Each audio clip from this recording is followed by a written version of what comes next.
Merci à tous d'être présents en canicule. Votre rappel Antoine Véran. Castel, le secrétariat.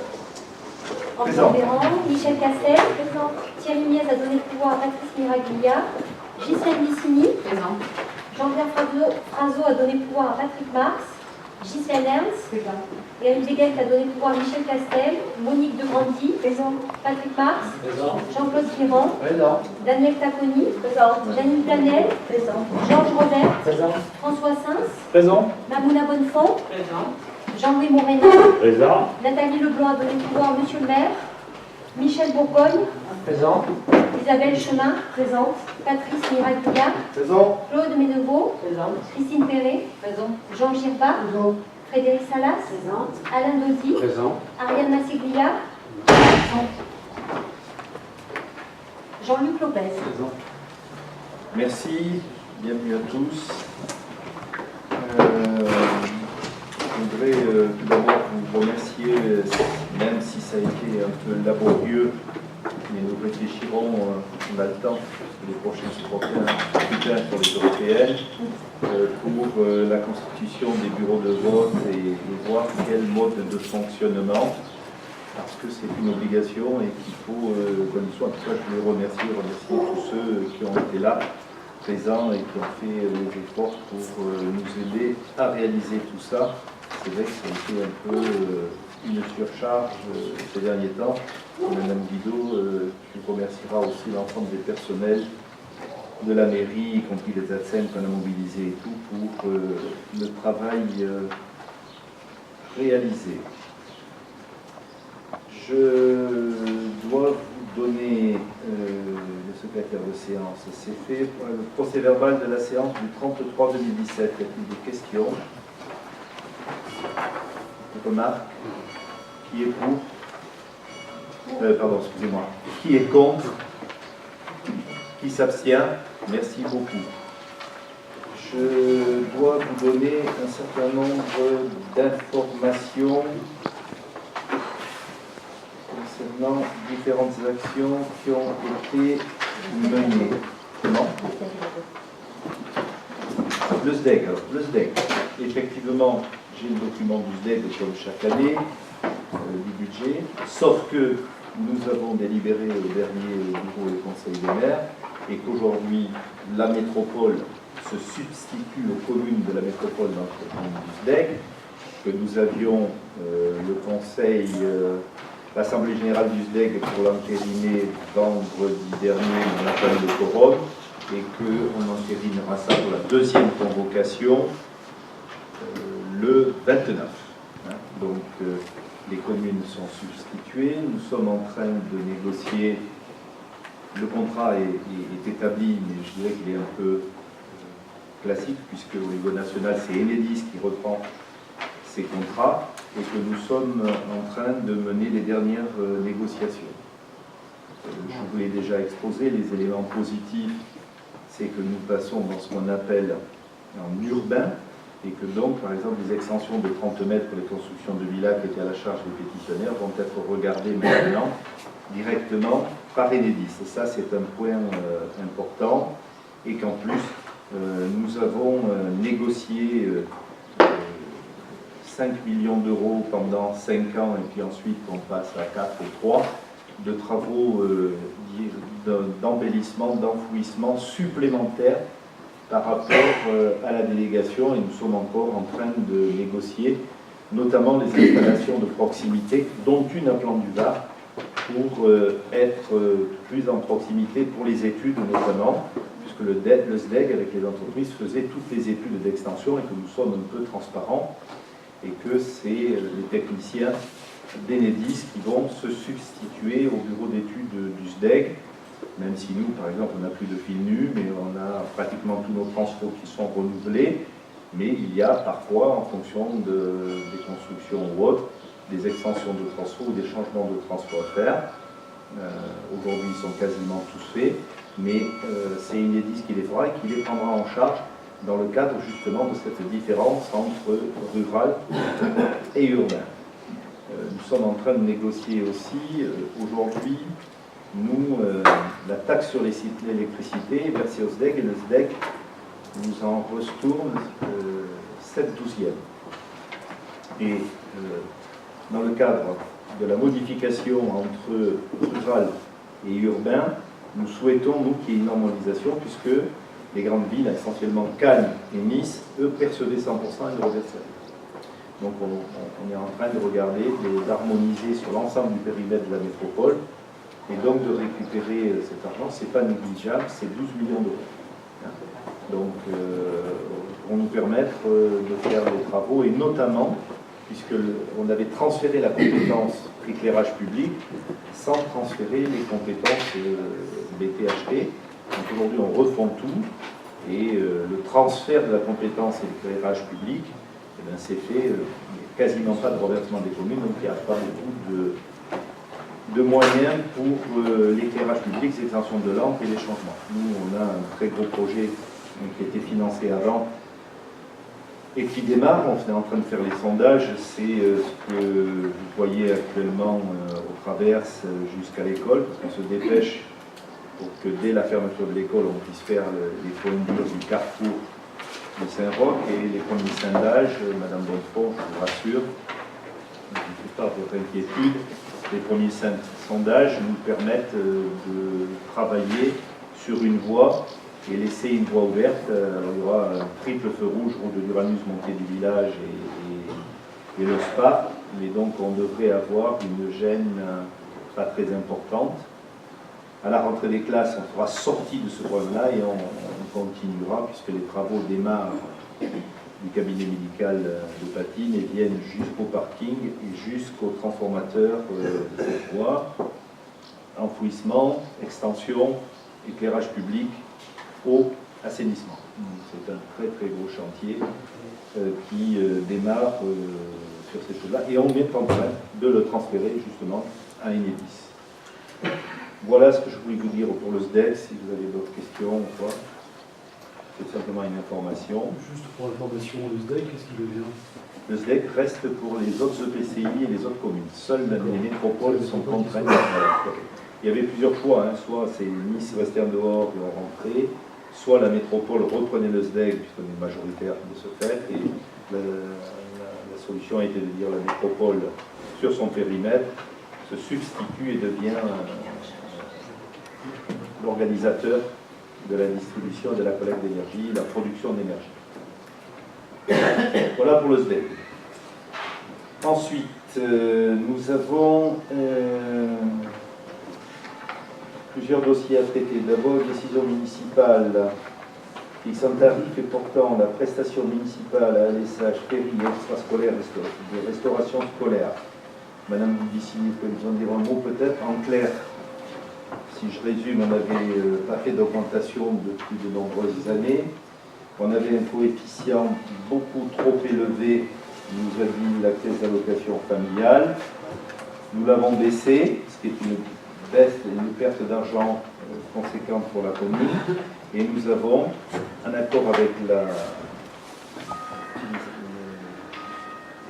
CAF, nous avons repositionné le prix vraiment à la marge des repas, et nous avons créé par contre une tarification pour les repas adultes, c'est-à-dire les personnels et les enseignants. Cela rentrera en service en septembre. En même temps, c'est toute la modification eu égard au passage de la dématérialisation et des inscriptions en ligne des cantines. Ça devrait être un peu compliqué parce que tout ce qu'on a fait en dématérialisation, les premiers mois, c'est un peu compliqué. Donc on s'attend, excusez-moi le terme, mais un peu de bordel à la rentrée sur ces sujets-là. Nos personnels ont été formés, les logiciels sont prêts, mais ça va être un peu compliqué. L'autre décision des droits, c'est la convention que nous avons signée pour les jardins familiaux avec l'association OJA, qui comprend deux éléments. D'abord OJA, qui elle s'occupe des jardins familiaux, du poulailler partagé et de l'espace quand on arrive. Et puis de l'autre côté, un dossier mais qui vont travailler ensemble, dossier OJA suivi par Michel, et éco-paysager pour les enfants, et de l'autre côté suivi par Ghislaine, avec un financement de la métropole dans le cadre de l'agenda 21. Nous avons fait donc une convention d'exploitation de mise à disposition de foncier. Nous avons réalisé un certain nombre de prestations pour OJA. C'est loin d'être négligeable puisque on a fait poser la clôture électrique, on l'a fournie, on l'a posée.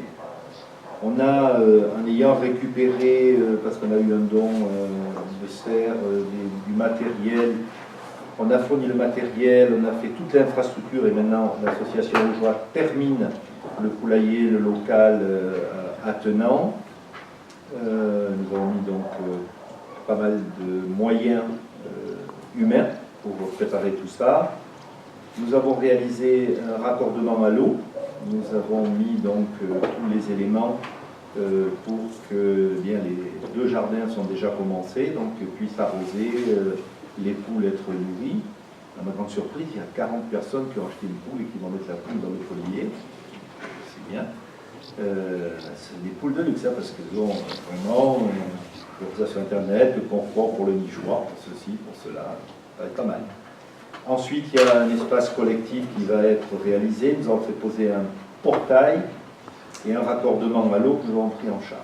Le fonctionnement de l'eau et le compteur sera au nom de OJA qui l'exploitera. Donc nous avons grosso modo des dépenses à hauteur de 17 000 €, 19 000, presque 20 000 en TTC.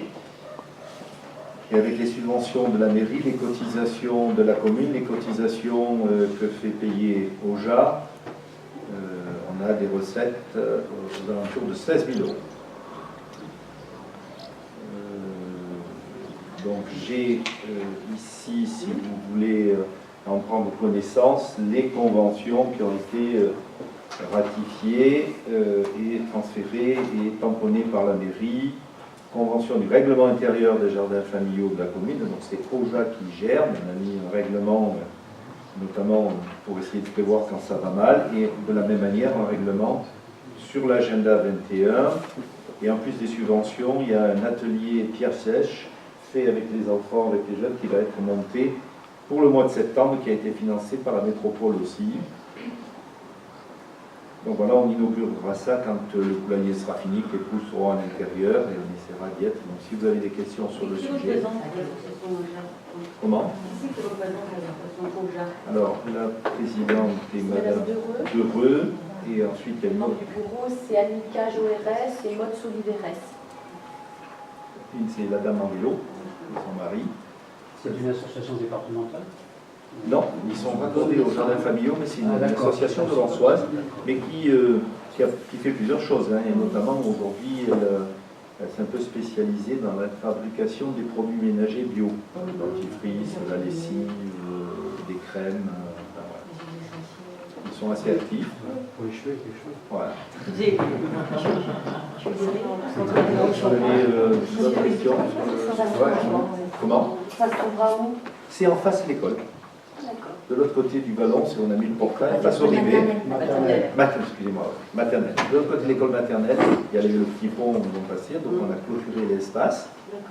Et on a mis un portail et on est en train de sécuriser, on a détourné le chemin pour les VTT. Monsieur Guirand, il faut accélérer les panneaux pour les VTT. Sur le chemin. Normalement, le clôture était peut-être aujourd'hui. Cet après-midi. Voilà, donc il y a une clôture électrique pour le sanglier et pour l'unité. Et c'est commence à être animé. Je suis passé quand le jour des élections, voilà, ça commence à cultiver. En tout, il y a 10 parcelles de terrain, de jardin de 50 mètres carrés qui sont déjà réservées, et le poulailler à hauteur de 40 personnes, donc c'est un règlement bien précis, tour de rôle, astreinte. Il y a 40 personnes qui se sont proposées, peut-être qu'après il y en aura un petit peu moins, mais c'est 40 personnes maximum. C'est la question. Là, je ne passe pas. Est-ce qu'on récolte tous les jours? Est-ce qu'on les stocke dedans? Comment ça marche? Les œufs sont en commun ou bien? Il y a un règlement. Il y a un règlement. Ça ne répond pas. Il y a eu des paroles. Les œufs seront distribués chaque dimanche. Voilà, il y a eu des paroles. Comment ils vont reconnaître les œufs? Quel coup a pondu? Bien. Voilà. Non, mais c'est satisfaisant, c'est surprenant, ça a l'air de marcher. Ensuite, je dois vous donner un état des marchés des MAPA qui ont été réalisés. Voilà, tout à fait. C'est ce que je l'avais dit. Alors, c'est pas 40 poules à la semaine, tu t'attends que 200 Voilà. poules. Et si bon que le dimanche, Bonjour. Et puis là, Non, les cafés, bonjour. Ce sont des citadins. Oui, Il oui. ne faut pas oublier. Ah non, c'est impressionnant. Voilà. Je vais vous donner l'anecdote. Pour les perchoirs, on avait mis des barres carrées. non, mais c'est Les mythos, tu sais, on avait. Ah non, vous trouvez les barres rondes. La poule, il faut qu'elle montre la barre ronde. Voilà. ils sont. Ah ouais, tout à fait. Les sorties, moi je vois bien. Les sorties, j'allais voir 40 poules à faire rentrer le soir si tu n'as pas l'habitude. Le renard, il risque de rentrer plus vite que toi. Bien, allez. Ça, c'est la intérieur, ça nous concerne. Non, mais en tout cas, ils se sont bougés. Et c'est vrai qu'on a fait un bon partenariat. Et je dois avouer que les filles de la métropole, l'entraînement de l'agenda 21, nous ont beaucoup aidé. Et donc, on a été financé. Alors, il y a un marché de travaux relatif à l'aménagement de la salle du Rivet, création du complexe. Il y a un avenant de 23 000 € sur un soutènement arrière qui n'était pas prévu. Il y a des modifications de chauffage dans les sanitaires, on les a fait remonter pour qu'ils soient incorporés dans les plafonds. Et puis il y a sur le sanitaire extérieur, on a fait augmenter la hauteur des clôtures et le nombre de gabions qui retournent vers l'école maternelle. Donc c'est 3 avenants qui font 46 000 € grosso modo. Ensuite, il y a un marché de maîtrise d'œuvre relatif à la réhabilitation et l'extension du foyer rural. Ça, c'est en cours avec la SARL Épure, où on a demandé un avenant pour la création de la chaufferie indépendante du bâtiment. Bien sûr, il y a toutes les missions de contrôle technique sur les coordinations, la promotion de la santé relative à la réhabilitation, les maîtrises d'œuvre. Ah non, ça c'est les 2 marchés complémentaires qui ont été passés à hauteur de 18 000 €. La maîtrise d'œuvre de la réhabilitation de la salle communale de l'ancienne mairie ou du cyber, qui est en cours et qui est finalisée aujourd'hui. Les appels d'offres vont sortir, 13 000 €. Il y a les contrôles techniques relatifs aux réhabilitations des 2 villas. Là aussi, on a reçu les réponses, on a une analyse et la commission va bientôt être convoquée. 3 500 €. Et toujours pareil, la mission de coordination en matière de sécurité et protection de la santé relative aux réhabilitations, 4 600 € par Clover Engineering. Ensuite, marché à bon de commande pour la fourniture et la maintenance de dispositifs de vidéoprotection sur la commune. Il y avait un marché à bon de commande et un marché annuel de 49 000 €. Et nous avons augmenté de 39 000 € pour mettre de nouvelles caméras et changer le système de caméras sur le parking et de mettre en urgence les caméras sur le pourtour du Rivet, puisque la salle du Rivet va être livrée le 10 juillet. Le Rivet, c'est le gymnase. Hein.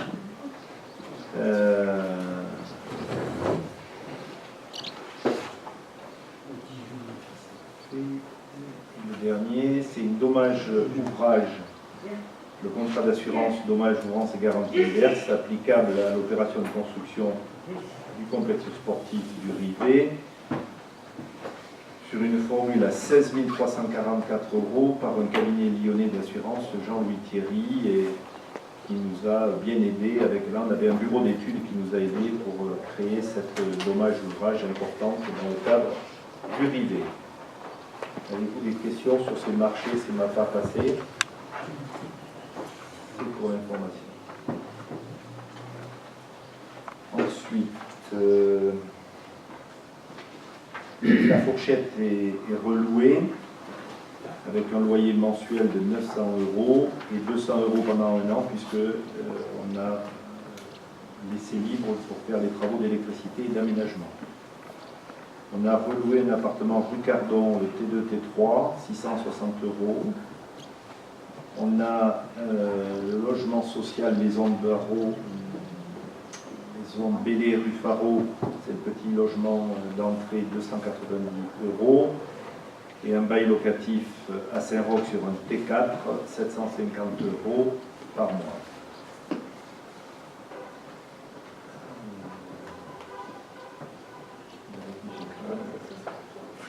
Et là, c'est logement libre ou sociaux, non? Oui, au Rivet, oui. En acquisition, non hein? En acquisition. Je croyais en locatif. Alors aujourd'hui, Monique m'a remis un inventaire qui sera mis en public. Aujourd'hui, on a plus de 60 demandes de dossiers instruits en attente d'affectation. C'est un vrai souci. On est tous les jours sollicités sur ces sujets-là et on a transféré une partie de notre patrimoine d'ailleurs pour essayer de faire face au loyer.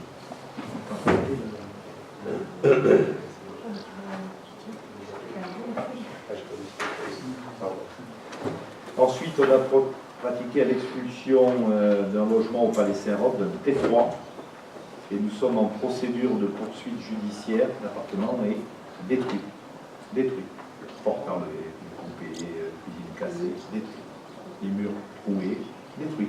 Détruit complètement. Et on a mis du temps pour y arriver, on n'a même pas perçu la caution. Voilà.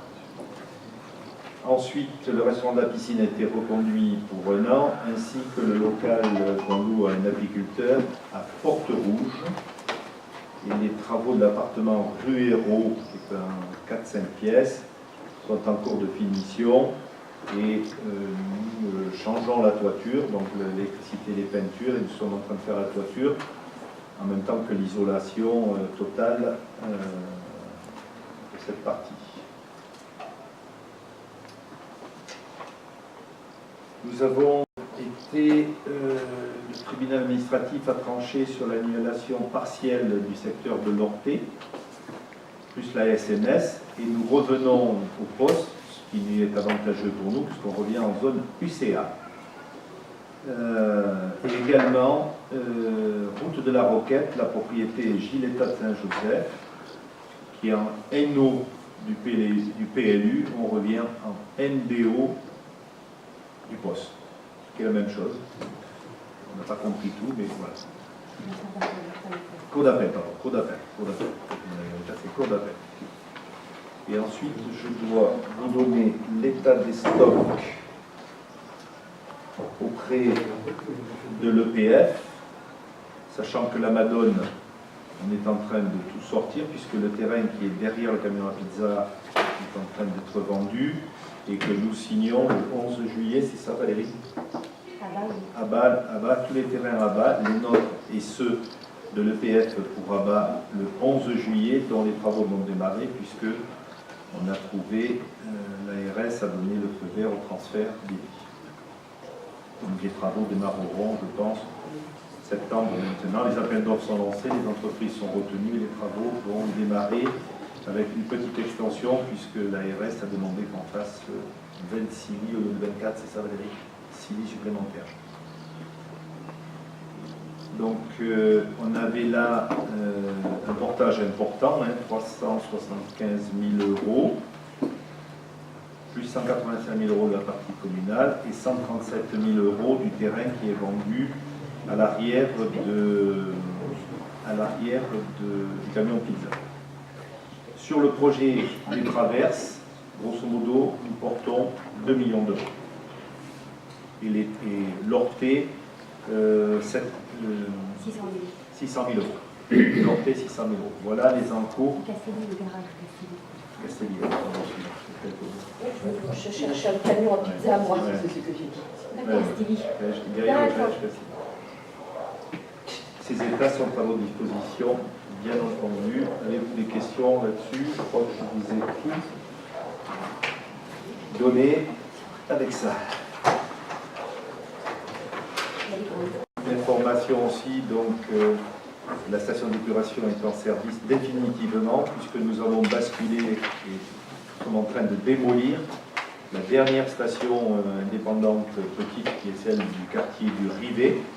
Et donc le relevage fonctionne et on a souffert 3 semaines avec des odeurs impossibles puisque dans les travaux ils avaient cassé un dispositif broyeur et autres. Ça a été terrible, on pompait tous les jours, mais c'était terrible et les gens ont eu beaucoup de patience. Donc c'est raccordé, ça fonctionne bien, il n'y a plus d'odeur. La nouvelle station sera détruite et on récupérera un foncier. L'ancienne sera détruite. Et il n'y a plus de station d'épuration, il y a simplement une pompe de relevage. Et comme elle est conséquente, il y a double pompe, groupe électrogène, il y a une installation assez complexe, un petit bâtiment qui a été fait de l'autre côté du Rivet sur un terrain communal. Donc voilà, ça c'est tout est en service, tout est en place. Il ne reste plus qu'à mettre en service la possibilité pour les entreprises qui font les vides-postes de venir vider automatiquement avec une carte dans la station sous contrôle, plutôt que de soulever des plaques d'égout et de décharger ce qu'on ne sait pas qu'ils déchargent. Donc ça c'est en cours de finition. Et pour ceux qui passent sur la route de l'Uranus, le terrassement avance bien de l'usine de l'eau. Dans 3 semaines, le terrassement sera terminé et on commencera la construction. C'est un projet de plus de 12 millions d'euros. Il y aura 18 mois de travaux et ça avance bien. Voilà. C'est des informations plus les grands réseaux sur les traverses. On est en train de décaler, pour pas qu'on ait trop de feu, la remontée d'un réseau sur Sainte-Claire, la continuité de ce qui se fait de l'enfouissement dans Sainte-Claire, où il y avait l'abribus, il y a un grand trou, c'est là où va venir le nouveau transport pour faire les extensions sur tout ce quartier. Donc on a quelques feux rouges sur le trajet encore pour au moins 8 mois. Une partie d'affectation des dossiers agricoles sont rentrés. Une première commission se tient le 7 juillet, ça va 7 ou 10 juillet. Il y a 6 dossiers qui tiennent à peu près la route en maraîchage, élevage, petit élevage, à voir. Je vous ai tout dit, donc Monsieur Marc, vous avez la parole. Bien. La première délibération concerne l'attribution des indemnités aux agents des impôts au titre de l'année 2016. Donc il faut voter pour le paiement des permanences qui ont été assurées en mairie.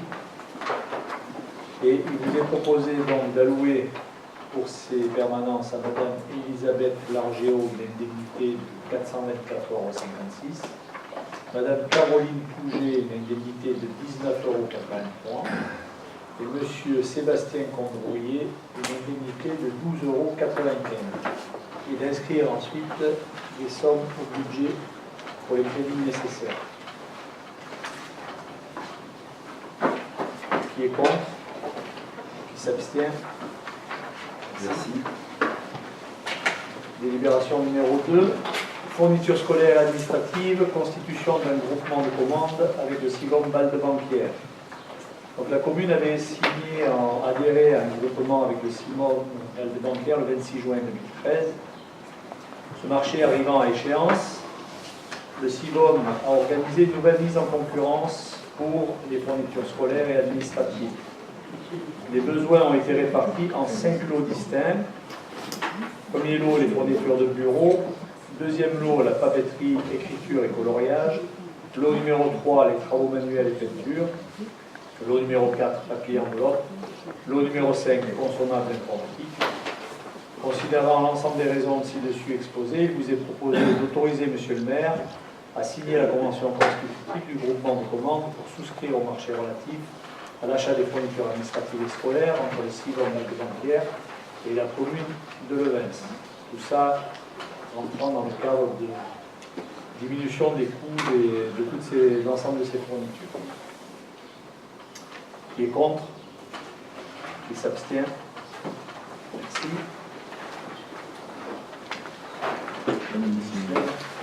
Alors, délibération numéro 3, au sujet des cantines scolaires des écoles communales maternelles et élémentaires, accueil de loisirs sans hébergement péri extrascolaire, donc approbation du règlement intérieur unique.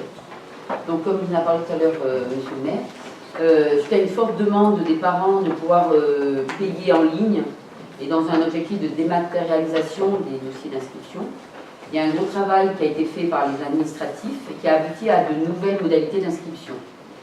Il a fallu donc adapter le règlement intérieur de la cantine et des ALSH péri extrascolaires aux nouvelles modalités d'inscription. Donc les grandes lignes de ces nouvelles modalités. À partir de... voilà. Les parents pourront aller s'inscrire directement sur un site, le site Technocarte, qui s'appelle Kiosque Famille. Ils auront un identifiant, donc ils rentreront leur identifiant, ils créeront leur page. Et les réservations devront se faire à partir de ce site. 10 jours, se faire le 10 du mois précédant l'activité. C'est-à-dire que tous les 10 du mois, ils doivent s'inscrire pour le mois d'après, en cantine ou en garderie. Ça, c'est le grand côté positif qui nous posait vraiment beaucoup de soucis pour la gestion des commandes.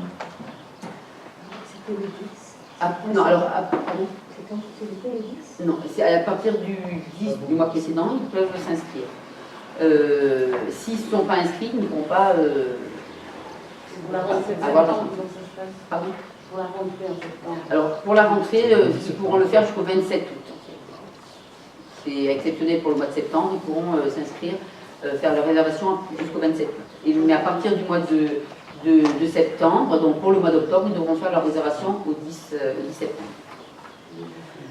Pour une annulation d'une réservation, pour la restauration scolaire, elle devra se faire 5 jours ouvrés précédant la demande. C'est-à-dire qu'on peut annuler parce qu'on sait qu'on doit partir ou qu'on doit... Donc on peut annuler des repas, mais il faut que cette annulation soit faite 5 jours avant la date. Voilà, c'est pour les commandes. Si c'est fait juste 2 jours avant, c'est pas possible. Le repas sera facturé. Et attends, j'ai pas compris. Le site, il s'appelle comment? Kiosque Famille. Les parents vont recevoir un document où ils auront toute la marche à suivre.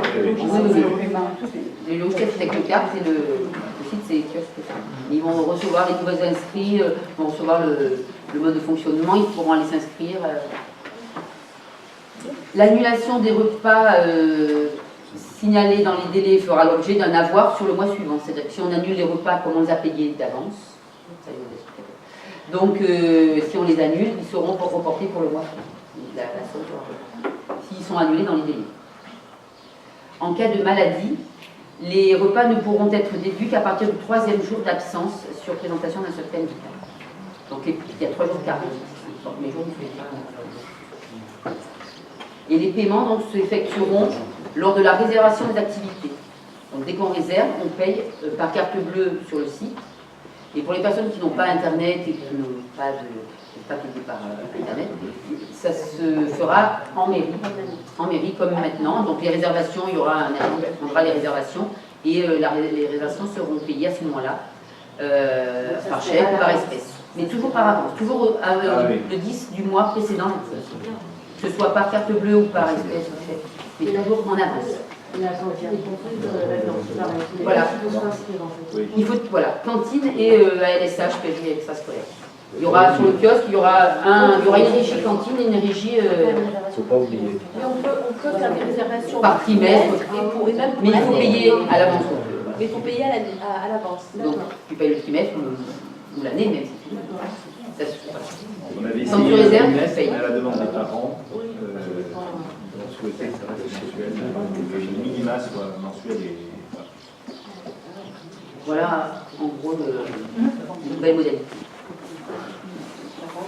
Après, dans le règles. ça fonctionne bien dans les écoles qu'on a vu, on a formé, on a vu, ça fonctionne assez bien.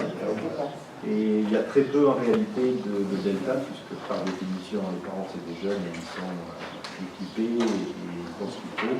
Et pour nous, à terme, je pense que l'année 2018 verra une grosse diminution de charges et on pourra rapatrier ces heures gagnées sur d'autres activités.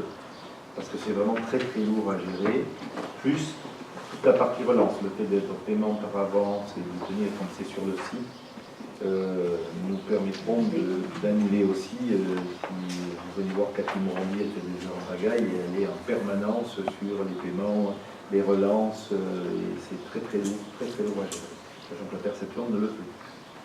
Alors, je profite. Je vais laisser la parole à Valérie, 2 minutes. Oui, je voulais simplement remercier Marie, Alena et Cathy Morandi, effectivement, qui ont fait un gros travail, parce que c'est vraiment pas simple à mettre en œuvre, même au niveau du trésor public, il y a des comptes à ouvrir, c'est pas une chose vraiment très simple. Les formations au niveau du logiciel sont quand même très lourdes. Et c'est vrai que bon, elles ont vraiment eu à cœur au niveau de la communication pour les parents, parce que c'est vraiment ça qui va être le gage d'un fonctionnement, parce que ça va être compliqué pour eux peut-être au départ, parce qu'ils vont oublier de faire les réservations. Donc c'est vrai qu'on va accorder une certaine souplesse sur le premier trimestre, on va dire 1 ou 2 mois, mais après c'est vrai que pour les parents, je pense que ça va être un avantage pour eux. De toute façon, quand ils sortent leur chéquier pour payer, là ils iront sur le site faire leur réservation, et ça leur apporte quand même une souplesse aussi à eux, parce qu'ils pourront annuler, bien sûr dans les délais qui sont impartis, les repas, les réservations qu'ils font à la LSH de façon, on va dire, très facile, puisqu'ils auront leur compte sur le kiosque famille. Et pour nous, au niveau de la gestion, repas, effectif, ce sera quelque chose, bien sûr, aussi, comme disait Monsieur le maire, un gain de temps pour les agents qui gèrent ce service-là. Alors, je m'associe à ces remerciements, d'autant plus qu'on a pris la décision de faire le saut pour tous les services. Ce ne font pas toutes les communes. Voilà. Les communes qui ont d'abord la cantine et qui attendent, et puis maintenant on a pris la décision de dématérialiser. Les parents ont été informés par le conseil d'école qui ont eu lieu Les 2 conseils d'école, ils vont recevoir chaque. Ils vont recevoir aussi individuellement une information. Alors, j'en profite, parce que j'ai oublié de vous le dire tout de même. Vous avez pu lire dans la presse que j'ai été inquiété eu égard aux positions qui étaient prises par les enseignants et par les parents d'élèves pour revenir à la semaine à 4 jours. Donc, ils étaient les premiers, et non pas la ville de Nice, à saisir le candidat à la présidentielle, puis le président, puis le nouveau ministre de l'Éducation nationale, puisqu'on est passé sur des versions successives très différentes les unes des autres. La première étant, c'est la responsabilité du maire point. La deuxième étant, c'est le maire plus le conseil éducatif. Et quand le ministre est arrivé, il a dit, oh là là, on va voir, on n'a pas les éléments pour trancher, ça sera 2018. Le président est revenu, il nous a répondu disant, mais si le DAZEM considère qu'il n'y a pas de problème d'emploi et que vous pensez que c'est sécurisant et économique, nous sommes prêts à y aller. La ville de Nice est montée au créneau très fortement, et est montée au créneau, y compris pour la métropole, avec 28 communes qui s'étaient manifestées immédiatement. Et aujourd'hui, nous sommes autorisés à passer à la semaine à 4 jours, et nous sommes en train de le monter, qui nous permettra de reprendre un certain nombre d'activités qui avaient lieu le mercredi, de travailler de façon différente avec les enseignants à leur demande, et à titre personnel, pour moi, une fatigue moindre des enfants en fin de journée. Mais le travail a été fait, nos animateurs étaient là, et ils ont fait du beau boulot. On a mis du matériel, mais franchement, ils nous ont beaucoup aidés parce qu'ils ont souvent fait de la ficelle et du carton et qu'on n'a pas investi plus que ça. Et voilà, donc ça s'est bien passé, mais donc à la rentrée, nous serons de retour à la semaine à 4 jours. Donc on revient à l'approbation du règlement intérieur, parce que je n'ai pas fait voter. Donc il est proposé au conseil municipal de modifier les règlements intérieurs des cantines scolaires et accueil de loisirs sans hébergement privé extrascolaire, actuellement en vigueur, d'approuver le projet de règlement intérieur unique des cantines scolaires et d'accueil de loisirs sans hébergement privé extrascolaire, tel que c'est annexé, et d'autoriser M. le maire à signer les 10 règlements. Qui est contre? Qui s'abstient? Merci. Il y a plus là, alors? Non. On a reporté, puisque de fait, moi je voulais qu'on accélère parce que c'est bien gentil de dire on va voir, on attend, mais transport scolaire, cantine, personnellement, ALSH le mercredi qui change complètement, si l'on doit remonter les activités, les animations que l'on faisait. Le ski par exemple, ça ne se fait pas comme ça, et la rentrée c'est vite là, et le lendemain de rentrée, le premier mercredi, il faut qu'on accueille les enfants, il faut qu'on sache Deux petits dossiers. Est-ce qu'il y a des emplois supprimés? Non, parce qu'on les rapatrie et en plus, deux des personnes qui étaient c'est ça, qui étaient au rythme scolaire, on ne voulait pas renouveler. Oui, c'était une question du gazelle, d'ailleurs, c'est dans le questionnaire pour l'éducation nationale. Demande d'application du régime forestier sur l'assiette de 822 hectares, 70 à 34 hectares. 2 ans après, la préfecture a refait les comptes et nous demande de rectifier. C'est simplement un ajustement mathématique de superficie. Donc voilà, c'est simplement un ajustement du régime forestier. Des questions? Qui est contre? Qui s'abstient? Alors, la convention de signature pour le partenariat avec le conseil départemental pour le frelon asiatique. Les pompiers n'interviennent plus sur les frelons, qu'ils soient asiatiques ou non, sauf s'il y a péril sur la voie publique et sur les équipements publics. Sur le frelon asiatique, lorsqu'on repère le nid, il y a des frais assez importants que nous avons pris en charge en partie l'an dernier en direct. Nous n'avions pas ratifié cette convention. Au départ, le Conseil général se substituait et nous mettait à disposition, non pas le drone, mais une entreprise qui venait le détruire avec des pêches. Cette procédure a été considérée comme illégale, puisqu'on se substituait en concurrence. Donc le Conseil général a délibéré et a créé un service de lutte contre le frelon asiatique qui nous permet de bénéficier des subventions faites nid par nid. Et j'avais un chiffre, Madame Guido, je le connais, ça nous donnait. Grosso modo, ça nous revient à 27 € au lieu des 54. Et nous avons inscrit 1 000 €, sachant que l'an dernier, avec l'aide des pompiers et du département, nous avons détruit une vingtaine de nids, mais beaucoup ont été faits en dehors de la saison, c'est-à-dire les fondatrices étaient parties, puisqu'on ne trouve ces nids malheureusement que lorsque les feuilles tombent. Donc moi je militais pour autre chose, donc j'ai refait une demande du département et de l'Europe, puisque j'avais été à la Commission européenne à l'époque avec le député européen, pour qu'on ait des aides pour tracer le frelon asiatique. Aujourd'hui on sait les marquer. Et on sait, c'est pas un GPS, c'est pratiquement un GPS, et on sait essayer de les suivre et de les repérer avec une balise pour essayer de trouver les nids quand ils sont encore actifs. Voilà, il faut savoir quand même que c'est des pertes très conséquentes pour les agriculteurs professionnels ou amateurs. C'est la raison pour laquelle dans le jardin éco-paysager où nous mettons 2 ruches, mais nous les avons transhumées, on a demandé à notre fournisseur de les transhumer et nous les mettrons en place pour les enfants qu'après la saison du frelon asiatique et on fera une récolte avec les enfants pour montrer les cadres pleins de miel, mais on ne les a pas mises là parce qu'on sait que s'il y a des ruches ici, c'est un vrai suivi qu'il faut faire. Pour un titre personnel sur 25 ruches, j'ai perdu 12 l'an dernier.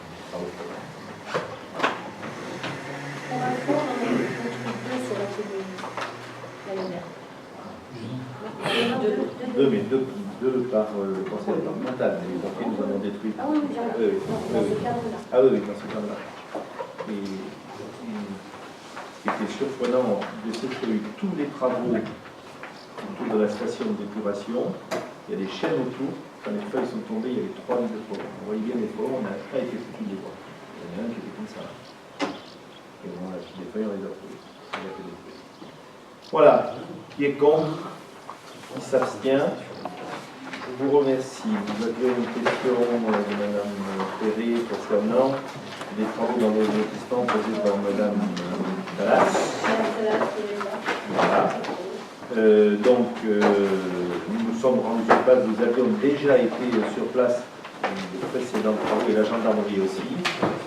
Il y a un permis de construire, l'extension est quasiment terminée, il reste 12 jours, nous l'avons dit hier, de mise roche encore à faire. Estimé à 12 jours. Parce qu'il n'y a pas de panneau devant la propriété. n'ai pas vérifié, c'est Jean-Pierre qui a été, moi j'y ai été une fois précédente, parce qu'il avait pour mieux. Et au niveau des horaires, c'est quoi les horaires? Alors, les horaires, c'est une entreprise. Ils ont travaillé jusqu'à 20h15. Voilà, 20h15, c'est 20h. Le terme, c'est 20h. C'est 6h, 20h. Oui, l'entreprise. Voilà. Au week-end. C'est une entreprise, parce que le frère d'une entreprise, il a un contrat, on nous a dit, il a passé un marché à son frère.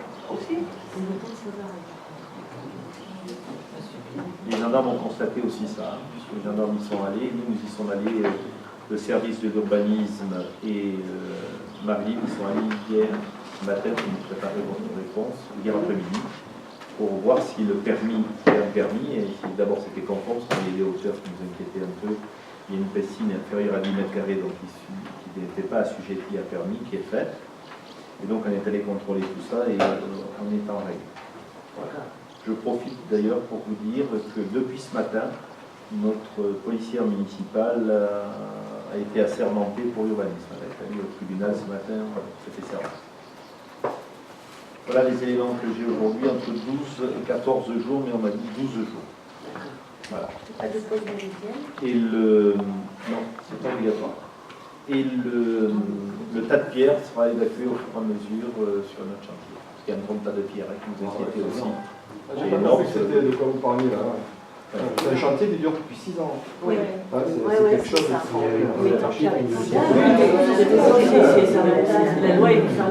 Et ils vont déposer un autre permis. Ils vont déposer notre permis.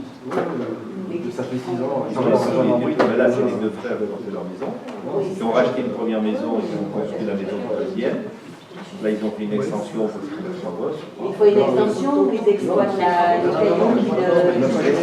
cailloux et la voie pour accéder à l'extension. Et où c'est au-dessus de chez la station Derrière la station. Vous voyez, les murs sont très beaux d'ailleurs. Ah non, on va arrêter là, de toute façon. Oui. Bien. Vous avez d'autres questions? Merci.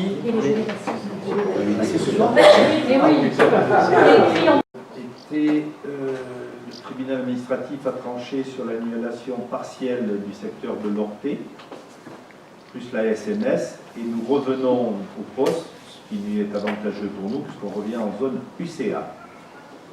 Et également, route de la Roquette, la propriété Giletta de Saint-Joseph, qui est en NO du PLU, on revient en NBO du poste, qui est la même chose. On n'a pas compris tout, mais voilà. Cours d'appel, pardon, cours d'appel. C'est cours d'appel. Et ensuite, je dois vous donner l'état des stocks auprès de l'EPF, sachant que la Madone, on est en train de tout sortir, puisque le terrain qui est derrière le camion à pizza est en train d'être vendu, et que nous signons le 11 juillet, c'est ça Valérie? À Bâle, tous les terrains à Bâle, les nôtres et ceux de l'EPF pour Rabat le 11 juillet, dont les travaux vont démarrer, puisque on a trouvé, l'ARS a donné le feu vert au transfert des vies. Donc les travaux démarreront, je pense, septembre maintenant. Les appels d'offres sont lancés, les entreprises sont retenues, les travaux vont démarrer avec une petite extension, puisque l'ARS a demandé qu'on fasse 26 lits au lieu de 24, c'est ça Valérie? 6 lits supplémentaires. Donc on avait là un portage important, 375 000 euros, plus 185 000 euros de la partie communale et 137 000 euros du terrain qui est vendu à l'arrière du camion pizza. Sur le projet des traverses, grosso modo, nous portons 2 millions d'euros. Et l'Orté, 600 000 euros. L'Orté, 600 000 euros. Voilà les encours. Castelli, Je cherche un camion à pizza, moi. Ouais. C'est ce que j'ai dit. Castelli. Ces états sont à votre disposition, bien entendu. Avez-vous des questions là-dessus? Je crois que je vous ai tout donné avec ça. Information aussi donc la station d'épuration est en service définitivement, puisque nous avons basculé et nous sommes en train de démolir la dernière station indépendante petite qui est celle du quartier du Rivet. Et donc le relevage fonctionne et on a souffert 3 semaines avec des odeurs impossibles, puisque dans les travaux ils avaient cassé un dispositif broyeur et autres. Ça a été terrible, on pompait tous les jours, mais c'était terrible et les gens ont eu beaucoup de patience. Donc c'est raccordé, ça fonctionne bien, il n'y a plus d'odeur. La nouvelle station sera détruite et on récupérera un foncier. L'ancienne sera détruite. Et là, il n'y a plus de station d'épuration, il y a simplement une pompe de relevage. Et comme elle est conséquente, il y a double pompe, groupe électrogène, il y a une installation assez complexe, un petit bâtiment qui a été fait de l'autre côté du Rivet sur un terrain communal. Donc voilà, ça c'est tout est en service, tout est en place. Il ne reste plus qu'à mettre en service la possibilité pour les entreprises qui font les lits-post de venir vider automatiquement avec une carte dans la station sous contrôle, plutôt que de soulever des plaques d'égout et de décharger ce qu'on ne sait pas qu'ils déchargent. Donc ça c'est en cours de finition. Et pour ceux qui passent sur la route de l'Uranus, le terrassement avance bien de l'usine de l'eau. Dans 3 semaines, le terrassement sera terminé et on commencera la construction. C'est un projet de plus de 12 millions d'euros. Il y aura 18 mois de travaux et ça avance bien. Voilà. C'est des informations plus les grands réseaux sur les traverses. On est en train de décaler, pour pas qu'on ait trop de feu, la remontée d'un réseau sur Sainte-Claire, la continuité de ce qui se fait de l'enfouissement dans Sainte-Claire, où il y avait l'abribus, il y a un grand trou, c'est là où va venir le nouveau transport pour faire les extensions sur tout ce quartier. Donc on a quelques feux rouges sur le trajet encore pour au moins 8 mois. Les parties d'affectation des dossiers agricoles sont rentrés. Une première commission se tient le 7 juillet, ça va 7 ou 10 juillet. Il y a 6 dossiers qui tiennent à peu près la route en maraîchage, élevage, petit élevage, à voir. Je vous ai tout dit, donc Monsieur Marc, vous avez la parole. Bien. La première délibération concerne l'attribution des indemnités aux agents des impôts au titre de l'année 2016. Donc il faut voter pour le paiement des permanences qui ont été assurées en mairie. Et il vous est proposé donc d'allouer pour ces permanences à Madame Elisabeth Largéo une indemnité de 424,56 €, Madame Caroline Pouget une indemnité de 19,83 € et Monsieur Sébastien Condrouillet une indemnité de 12,95 €. Et d'inscrire ensuite les sommes au budget pour les crédits nécessaires. Qui est contre? Qui s'abstient? Merci. Délibération numéro 2, fourniture scolaire et administrative, constitution d'un groupement de commandes avec le SIGOM Balde-Banquière. Donc la commune avait adhéré à un groupement avec le SIGOM Balde-Banquière le 26 juin 2013. Ce marché arrivant à échéance, le SIGOM a organisé une nouvelle mise en concurrence pour les fournitures scolaires et administratives. Les besoins ont été répartis en 5 lots distincts. Premier lot, les fournitures de bureau. Deuxième lot, la papeterie, écriture et coloriage. Lot numéro 3, les travaux manuels et peinture. Lot numéro 4, papier enveloppe. Lot numéro 5, les consommables informatiques. Considérant l'ensemble des raisons ci-dessus exposées, il vous est proposé d'autoriser Monsieur le maire à signer la convention constitutive du groupement de commandes pour souscrire au marché relatif à l'achat des fournitures administratives et scolaires entre le SIGOM Balde-Banquière et la commune de Levens. Tout ça entrant dans le cadre de diminution des coûts de l'ensemble de ces fournitures. Qui est contre? Qui s'abstient? Merci.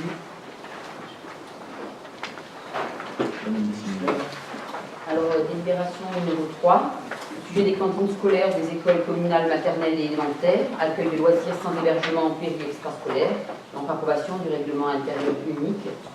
Donc comme vous en a parlé tout à l'heure, monsieur le maire, suite à une forte demande des parents de pouvoir payer en ligne et dans un objectif de dématérialisation des dossiers d'inscription, il y a un gros travail qui a été fait par les administratifs et qui a abouti à de nouvelles modalités d'inscription. Il a fallu donc adapter le règlement intérieur de la cantine et des ALSH péri extrascolaires aux nouvelles modalités d'inscription. Donc les grandes lignes de ces nouvelles modalités. À partir de demain, voilà, les parents pourront aller s'inscrire directement sur un site, le site Technocarte, qui s'appelle Kiosque Famille. Ils auront un identifiant, donc ils rentreront leur identifiant, ils créeront leur page. Et les réservations devront se faire à partir de ce site. 10 jours, se faire le 10 du mois précédant l'activité. C'est-à-dire que tous les 10 du mois, ils doivent s'inscrire pour le mois d'après, en cantine ou en garderie. C'est le grand côté positif qui nous posait vraiment beaucoup de soucis pour la gestion des commandes. C'était le 10. Non, alors, pardon. C'était le 10. Non, c'est à partir du 10 du mois précédent, ils peuvent s'inscrire. S'ils ne sont pas inscrits, ils ne pourront pas avoir de... Pardon ? Pour la rentrée en septembre. Alors, pour la rentrée, ils pourront le faire jusqu'au 27 août. C'est exceptionnel pour le mois de septembre, ils pourront s'inscrire, faire leur réservation jusqu'au 27 août. Mais à partir du mois de septembre, donc pour le mois d'octobre, ils devront faire leur réservation au 10 septembre.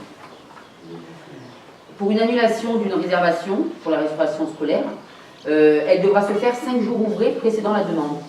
C'est-à-dire qu'on peut annuler parce qu'on sait qu'on doit partir ou qu'on doit... Donc on peut annuler des repas, mais il faut que cette annulation soit faite 5 jours avant la date. Voilà, c'est pour les commandes. Si c'est fait juste 2 jours avant, c'est pas possible. Le repas sera facturé. Attends, je n'ai pas compris. Le site, il s'appelle comment ? Kiosque Famille. Les parents vont recevoir un document où ils auront toute la marche à suivre. Le logiciel c'est Technocarte, c'est le site c'est Kiosque Famille. Ils vont recevoir les nouveaux inscrits, vont recevoir le mode de fonctionnement, ils pourront aller s'inscrire. L'annulation des repas signalés dans les délais fera l'objet d'un avoir sur le mois suivant. C'est-à-dire que si on annule les repas comme on les a payés d'avance, donc si on les annule, ils seront reportés pour le mois suivant. La somme sera s'ils sont annulés dans les délais. En cas de maladie, les repas ne pourront être déduits qu'à partir du 3e jour d'absence sur présentation d'un certain handicap. Donc il y a 3 jours de carence. Les jours et les paiements donc s'effectueront lors de la réservation des activités. Donc dès qu'on réserve, on paye par carte bleue sur le site.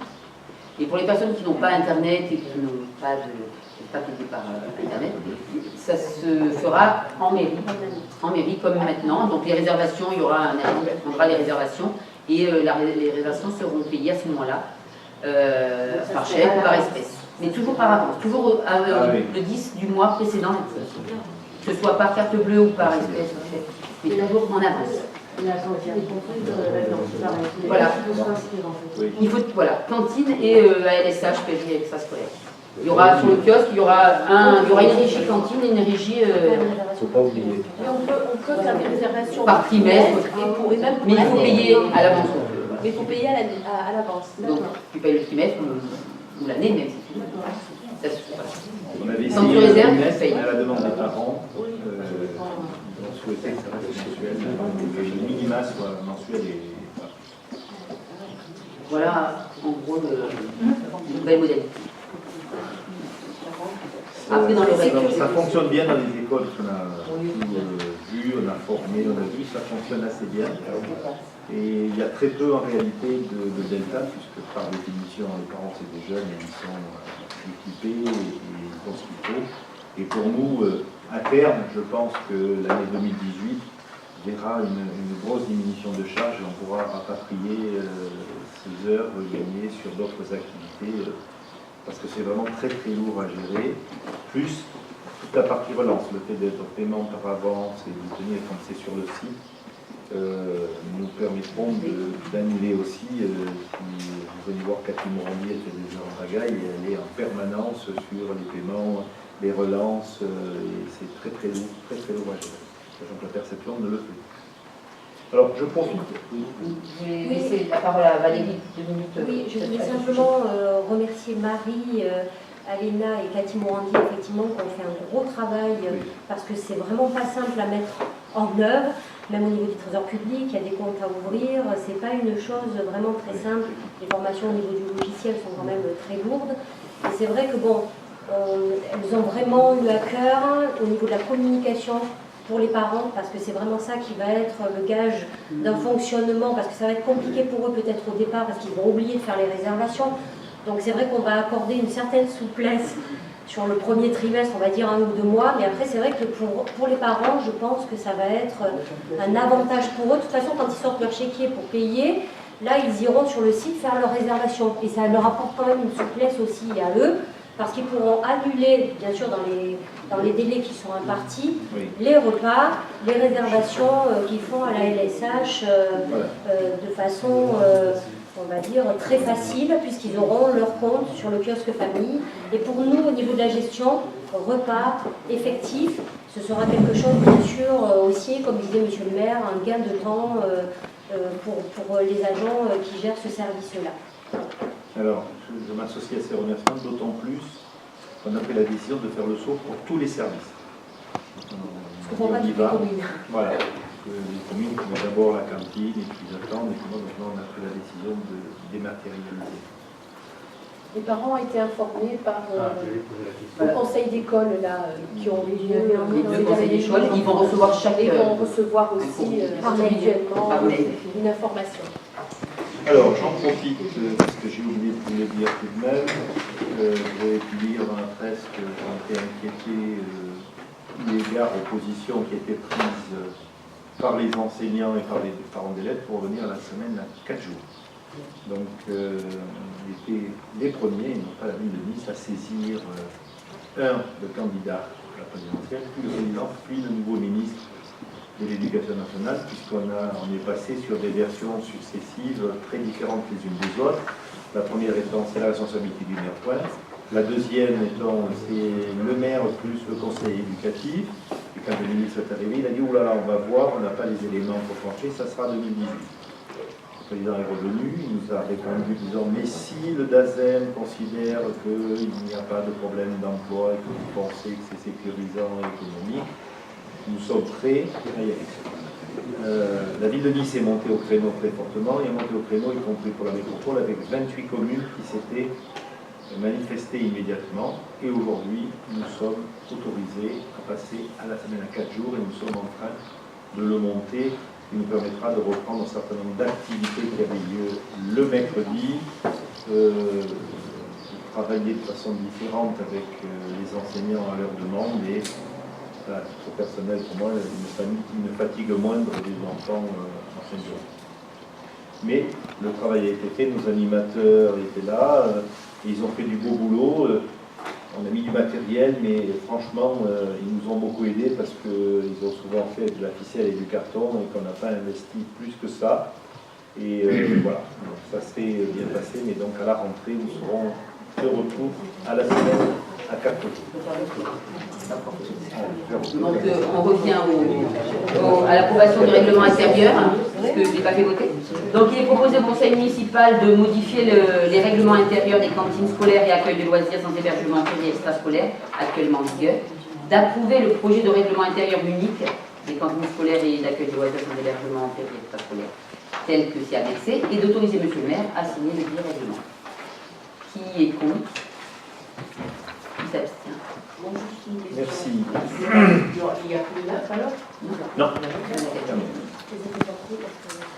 On a reporté, puisque de fait, moi je voulais qu'on accélère parce que c'est bien gentil de dire on va voir, on attend, mais transport scolaire, cantine, personnellement, ADSH le mercredi qui change complètement, si l'on doit remonter les activités, les animations que l'on faisait Le ski, par exemple, ça ne se fait pas comme ça, et la rentrée, c'est vite là, et le lendemain de rentrée, le premier mercredi, il faut qu'on accueille les enfants, il faut qu'on sache chez eux. Deux petits dossiers. Est-ce qu'il y a des emplois supprimés? Non, parce qu'on les rapatrie, et en plus, deux des personnes qui étaient qui étaient au rythme scolaire, on ne voulait pas renouveler. Oui, c'était une question du gazon, d'ailleurs, c'est dans le questionnaire pour l'éducation nationale. Demande d'application du régime forestier sur l'assiette de 822 hectares, 70 à 34 hectares. 2 ans après, la préfecture a refait les comptes et nous demande de rectifier. C'est simplement un ajustement mathématique de superficie. Donc voilà, c'est simplement un ajustement du régime forestier. Des questions? Qui est contre? Qui s'abstient? Alors, la convention de signature pour le partenariat avec le conseil départemental pour le frelon asiatique. Les pompiers n'interviennent plus sur les frelons, qu'ils soient asiatiques ou non, sauf s'il y a péril sur la voie publique et sur l'équipement public. Sur le frelon asiatique, lorsqu'on repère les nids, il y a des frais assez importants que nous avons pris en charge en partie l'an dernier en direct. Nous n'avions pas ratifié cette convention. Au départ, le Conseil général se substituait et nous mettait à disposition, non pas le drone, mais une entreprise qui venait le détruire avec des perches. Cette procédure a été considérée comme illégale, puisqu'on se substituait en concurrence. Donc, le Conseil général a délibéré et a créé un service de lutte contre le frelon asiatique qui nous permet de bénéficier des subventions faites nid par nid. Et j'avais un chiffre, Madame Guido, je le connais, ça nous donnait. Grosso modo, ça nous revient à 27 € au lieu des 54, et nous avons inscrit 1 000 €, sachant que l'an dernier, avec l'aide des pompiers et du département, nous avons détruit une vingtaine de nids, mais beaucoup ont été faits en dehors de la saison, c'est-à-dire les fondatrices étaient parties, puisqu'on ne trouve ces nids malheureusement que lorsque les feuilles tombent.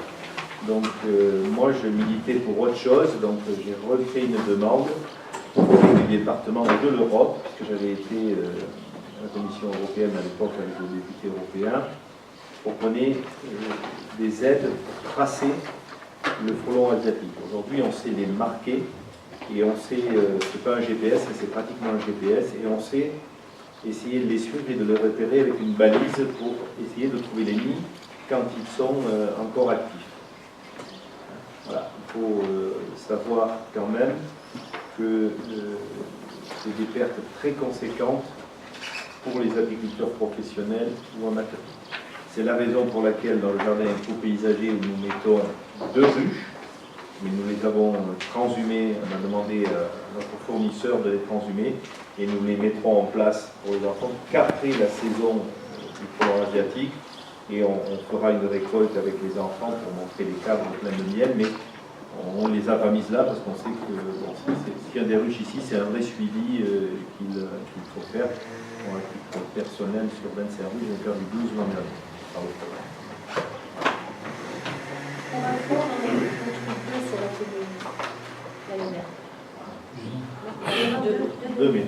Deux par le conseil départemental, mais les pompiers nous en ont détruit. Ah oui, Ah oui, dans ce cas-là. Et ce qui était surprenant, c'est qu'il y a eu tous les travaux autour de la station d'épuration. Il y a des chaînes autour. Quand les feuilles sont tombées, il y avait 3 000 frelons. On voyait bien les frelons, on n'a pas été foutus de les voir. Il y en a un qui était comme ça. Et on a acheté des feuilles, on les a trouvées. Voilà. Qui est contre? Qui s'abstient? Je vous remercie. Vous aviez une question de Mme Ferré concernant des travaux dans le lotissement posés par Mme Talas. Voilà. Nous nous sommes rendus sur place, nous avions déjà été sur place les précédents travaux et la gendarmerie aussi. Il y a un permis de construire l'extension est quasiment terminée. Il reste 12 jours, nous l'avons dit hier, de réseau encore à faire. Estimé à 12 jours. Hein, voilà. Parce qu'il n'y a pas de panneau devant la propriété. Je n'ai pas vérifié, c'est Jean-Pierre qui a été, moi j'y ai été une fois précédente, parce qu'il est au milieu. Et au niveau des horaires, c'est quoi les horaires? Alors, les horaires, c'est à l'entreprise. partir des horaires jusqu'à 20h15. Voilà, 20h15, c'est 20h. Le terme, c'est 20h. C'est 6h20. Oui, l'entreprise. Voilà. Au week-end. C'est une entreprise, parce que le frère est une entreprise, il a un contrat, on nous a dit, il a passé un marché à son frère. Les gendarmes ont constaté aussi ça, puisque les gendarmes y sont allés, nous y sommes allés, le service de l'urbanisme et Marie y sont allés hier matin pour nous préparer votre réponse, hier après-midi, pour voir si le permis est un permis, et si d'abord c'était conforme, parce qu'il y a des hauteurs qui nous inquiétaient un peu. Il y a une piscine inférieure à 10 mètres carrés, donc qui n'était pas assujettie à permis, qui est faite. Et donc on est allé contrôler tout ça et on est en règle. Voilà. Je profite d'ailleurs pour vous dire que depuis ce matin, notre policière municipale a été assermentée pour l'urbanisme. Elle est allée au tribunal ce matin, c'était serment. Voilà les éléments que j'ai aujourd'hui, entre 12 et 14 jours, mais on m'a dit 12 jours. Voilà. Pas de pause méridienne. Et non, c'est pas obligatoire. Et le tas de pierres sera évacué au fur et à mesure sur notre chantier. Parce qu'il y a un grand tas de pierres qui nous inquiétait aussi. J'ai pas compris que c'était de quoi vous parliez là. C'est un chantier qui dure depuis 6 ans. Oui. C'est quelque chose de La loi est Et ils vont déposer à notre permis. Ils vont déposer à notre permis. Ça fait 6 ans. Mais là, c'est les deux frères qui ont fait leur maison. Ils ont racheté une première maison, ils ont construit la maison de la deuxième. Là, ils ont fait une extension parce qu'ils ont 3 gosses. Il faut une extension ou ils exploitent le caillou Et la voie pour accéder à l'extension. Et où c'est au-dessus de chez la station Derrière la station. Vous voyez, les murs sont très beaux d'ailleurs. Ah non, on va arrêter de là, de toute façon. Oui. Bien. Vous avez d'autres questions? Merci. Et les jeux, C'est ce soir. Oui, oui.